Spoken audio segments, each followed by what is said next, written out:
بس لازم العاملين دول يكونوا عندك. تستخدموا تولز كتير قوي عشان تجيبوا منتجات رابحه وويننج برودكتس والكلام ده كله. روحوا اتفرجوا على فيديوهات احسن 5 منتجات تتباع دلوقتي اللي انا اصلا بعملها، وده اللي انا بعمله مع الطلاب وهديهولك ببلاش. اكتر حاجه بتفيد في موضوع البرودكتس ده الايمان. الايمان ان انت تبقى مؤمن بالبرودكت ده.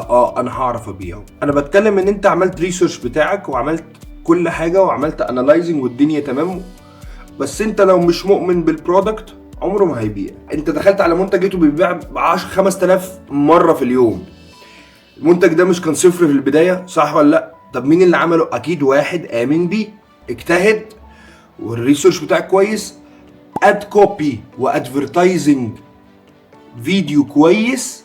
حتى لو بتبيع حاجه زي الزفت هتبيع برضه. فبالتالي العاملين الاقوى، واي حاجه تانية بعد كده ما عنديش مانع، بس لازم العاملين دول يكونوا عندك عشان المنتج تبقى انت مقتنع بيه، ما يخليكش تشك في نفسك في نص وفي اخر الرحله. بس كده، سلام.